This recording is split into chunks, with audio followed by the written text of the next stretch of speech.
Assalamualaikum warahmatullahi wabarakatuh. Perkenalkan, saya Serli Sarlina dengan NIM C1C0212009. Di sini saya akan menjelaskan materi akuntansi yang keempat, yaitu sejarah dan pemikiran akuntansi syariah. Baiklah, langsung saja masuk ke sub pembahasan yang pertama, yaitu perkembangan awal akuntansi. Pada awalnya, akuntansi merupakan bagian dari ilmu pasti, yaitu bagian dari ilmu pengetahuan yang berhubungan dengan masalah hukum alam dan perhitungan yang bersifat memiliki kebenaran absolut. Penemuan metode baru dalam akuntansi senantiasa mengalami penyesuaian dengan kondisi setempat, sehingga dalam perkembangan selanjutnya, ilmu akuntansi lebih cenderung menjadi bagian dari ilmu sosial, yaitu bagian dari ilmu pengetahuan yang mempelajari fenomena keadaan masyarakat dengan lingkungan yang bersifat lebih relatif.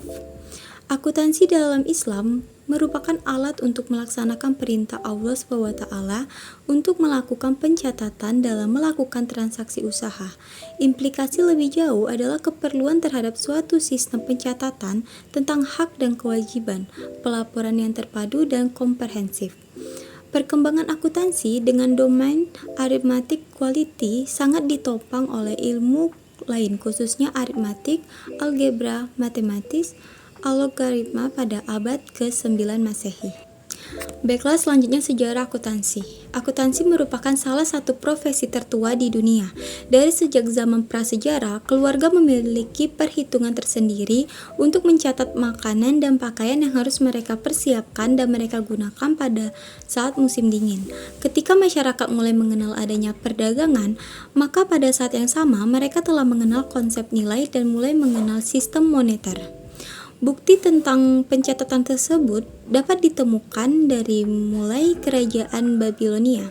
Walaupun akuntansi telah dimulai dari zaman prasejarah, saat ini kita hanya mengenal Luca Pacioli sebagai bapak akuntansi modern. Menurut Paragallo, orang yang menuliskan double entry pertama kali adalah seorang pedagang pada tahun 1458, namun baru diterbitkan pada tahun 1573. Penggunaan angka Arab mempunyai andil besar dalam perkembangan ilmu akuntansi. Artinya, besar kemungkinan bahwa dalam peradaban Arab sudah ada metode pencatatan akuntansi, bahkan mungkin mereka yang memulainya. Transportasi ilmu pengetahuan dan teknologi yang terjadi pada masyarakat Arab menarik sejumlah kalangan ilmuwan dari Eropa. Sementara teknik tata buku berpasangan di Eropa itu sendiri dimulai pada tahun 1135 Masehi di Palermo, Sicily, Italia, yang menunjukkan dominasi pengaruh pencatatan pembukaan Arab. Terjadinya proses transformasi ilmu pengetahuan tadi juga dimungkinkan mengingat Al-Quran yang menyerukan semua orang untuk berdakwah. Melalui perdagangan inilah kebudayaan dan teknologi Muslim tersebar di Eropa Barat. Amalfi, Venice, Pisa, dan Genoa merupakan pelabuhan utama dan terpenting yang menghubungkan perdagangan dari pelabuhan utama dari pelabuhan perdagangan Muslim di Afrika Utara dan Laut Tengah bagian timur ke kota-kota Kristen seperti Barcelona, Konstantinopel, dan Acre. Baiklah, selanjutnya perkembangan akuntansi syariah. Yang pertama, pada zaman awal perkembangan Islam. Pendeklarasian negara Islam di Madinah tahun 622 Masehi didasarkan oleh konsep bahwa seluruh muslim adalah bersaudara tanpa memandang ras, suku, warna kulit, dan golongan, sehingga seluruh kegiatan kenegaraan dilakukan secara bersama dan gotong royong di kalangan para muslimin. Dalam perkembangan selanjutnya, ketika ada kewajiban zakat dan uns atau pajak pertanian dari muslim dan perluasan wilayah sehingga dikenal adanya jizyah atau pajak perlindungan dari non-muslim dan kharaj atau pajak hasil pertanian dari non-muslim, maka Rasul mendirikan Baitul Mal pada awal abad ke-7. Walaupun disebutkan pengelolaan Baitul Mal masih sederhana, tetapi Nabi telah menunjuk petugas qadi ditambah para sekretaris dan pencatatan administrasi pemerintahan. Yang kedua, pada zaman 4 khalifah. Pada pemerintahan Abu Bakar, pengelolaan Baitul Mal masih sangat sederhana, di mana penerimaan dan pengeluaran dilakukan secara seimbang sehingga hampir tidak pernah ada sisa. Perubahan sistem administrasi yang cukup signifikan dilakukan di era kepemimpinan Khalifah Umar bin Khattab dengan memperkenalkan istilah diwan oleh Sa'ad bin Abi Waqqas. Diwan ini berfungsi untuk mengurusi pembayaran gaji. Pendirian diwan ini berasal dari usulan Hormozan, yaitu seorang tahanan Persia, dan menerima Islam dengan menjelaskan tentang sistem administrasi yang dilakukan oleh Raja Sasanian. Baitul Mal juga sudah tidak berpusat lagi di Madinah, tetapi juga di daerah taklukan Islam. Pengembangan lebih komprehensif mengenai Baitul Mal dilanjutkan pada masa Khalifah Ali bin Abi Thalib. Pada masa pemerintahan beliau, sistem administrasi Baitul Mal baik di tingkat pusat dan lokal telah berjalan baik, serta telah terjadi surplus pada Baitul Mal dan dibagikan secara proporsional sesuai tuntutan Rasulullah. Selanjutnya sekilas prosedur dan istilah yang digunakan.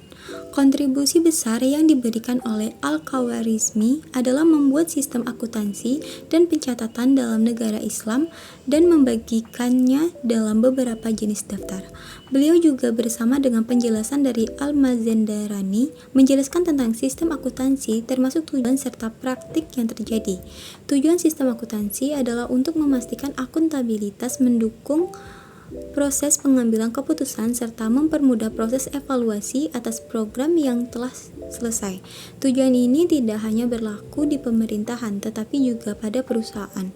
Orientasi sistem akuntansi ini adalah melaporkan kegiatan yang menghasilkan laba atau rugi, atau surplus atau defisit, dan menyelesaikan seluruh kebutuhan dari negara. Namun perhitungan dari sistem akuntansi ini masih memasukkan transaksi yang bersifat moneter dan non-moneter. Ada 7 hal khusus dalam sistem akuntansi yang dijalankan oleh negara Islam sebagaimana dijelaskan oleh Al-Khawarizmi dan Al-Mazandarani menurut Zaid tahun 2004, yaitu yang pertama, sistem akuntansi untuk kebutuhan hidup. Yang kedua, sistem akuntansi untuk konstruksi. Yang ketiga, sistem akuntansi untuk pertanian. Yang keempat, sistem akuntansi gudang. Yang kelima, sistem akuntansi mata uang. Yang keenam, sistem akuntansi pertanakan, dan yang terakhir, sistem akuntansi perbendaharaan. Adapun prosedur yang harus dilakukan adalah sebagai berikut menurut Zaid tahun 2004. Yang pertama, transaksi harus dicatat setelah terjadi. Yang kedua, transaksi harus dikelompokkan berdasarkan jenisnya. Yang ketiga, penerimaan akan dicatat di sisi sebelah kanan dan pengeluaran dicatat di sebelah kiri. Yang keempat, pembayaran harus dicatat dan diberikan penjelasan yang memadai di sisi kiri halaman. Yang kelima, pencatatan transaksi harus dilakukan dan dijelaskan secara hati-hati. Yang keenam, tidak diberikan jarak penulisan di sisi sebelah kiri dan harus diberi garis penutup. Yang ketujuh, koreksi atas transaksi yang telah dicatat tidak boleh dengan cara menghapus atau menulis ulang. Yang kedelapan, jika akun telah ditutup, maka akan diberi tanda tentang hal tersebut. Yang kesembilan, seluruh transaksi yang dicatat di buku jurnal atau al-jarida akan dipindahkan pada buku khusus berdasarkan pengelompokan transaksi. Yang kesembilan, orang yang melakukan pencatatan untuk pengelompokan berbeda dengan orang yang melakukan pencatatan harian. Yang kesepuluh, saldo atau disebut al-hasil diperoleh dari selisih. Yang kesebelas, laporan harus disusun setiap bulan dan setiap tahun. Yang ke-12, pada setiap akhir tahun, laporan yang disampaikan oleh Al-Khatib harus menjelaskan seluruh informasi secara detail barang dan dana yang berada di bawah wewenangnya. Yang ke-13, laporan tahunan yang disusun oleh Al-Khatib akan diperiksa dan dibandingkan dengan tahun sebelumnya dan akan disimpan di Widan Pusat. Dihubungkan dengan prosedur tersebut, terdapat beberapa istilah sebagai berikut. Yang pertama, ada al-jirah, merupakan buku untuk mencatat transaksi yang dalam bahasa Arab berarti koran atau jurnal, dengan beberapa bentuk jurnal khusus, yaitu yang pertama, jarida al-kharaj, yang kedua, jarida an-nafakat, yang ketiga, jarida al-mal, yang keempat, jarida al-musaddaran. Yang kedua ada daftar al-yaumiyah atau buku harian, atau dalam bahasa Persia dikenal dengan nama rusnamah, yaitu bentuk umum dari daftar. Di antaranya adalah sebagai berikut. Yang pertama daftar atau jihad, yang kedua daftar at-tahwilat. Yang ketiga beberapa jenis laporan keuangan, diantaranya yang pertama al-khidmah, yang kedua al-khidmah al-jami'ah, yang ketiga bentuk kelompok, dan laporan zakat akan dikelompokkan pada laporan keuangan. Selanjutnya, hubungan akuntansi modern dan akuntansi syariah. Perkembangan ilmu pengetahuan termasuk sistem pencatatan pada zaman dinasti Abbasiyah tahun 750 sampai 1258 Masehi sudah sedemikian maju. Sementara pada kurun waktu yang hampir bersamaan, Eropa masih berada dalam periode The Dark Ages. Sejak tahun 1202 Masehi, buku-buku para ilmuwan Muslim atau Arab telah banyak diterjemahkan ke negara Eropa seperti yang dilakukan oleh Leonardo Fibonacci of Pisa pada tahun 1429 Masehi. Angka Arab dilarang untuk digunakan oleh pemerintah Italia. Luca Pacioli selalu tertarik untuk belajar tentang hal tersebut serta belajar dari Alberti, seorang ahli matematika yang belajar dari pemikiran Arab dan selalu menjadikannya karya Pisa sebagai rujukan. Alfred Liber tahun 1968 mendukung pendapat tersebut bahwa memang ada pengaruh dari pedagang Arab pada Italia, walaupun Arab itu tidak berarti hanya Muslim saja. Alasan teknis yang mendukung hal tersebut adalah Luca Pacioli mengatakan bahwa setiap transaksi harus dicatat 2 kali di sisi sebelah kredit dan di sisi sebelah debit. Hal ini memunculkan dugaan bahwa Pacioli menerjemahkan hal tersebut dari bahasa Arab yang memang menulis dari sebelah kanan. Baiklah, sekian materi yang dapat saya sampaikan. Lebih dan kurangnya saya mohon maaf. Saya akhiri dengan wabillahi taufiq wal hidayah. Wassalamualaikum warahmatullahi wabarakatuh. Terima kasih.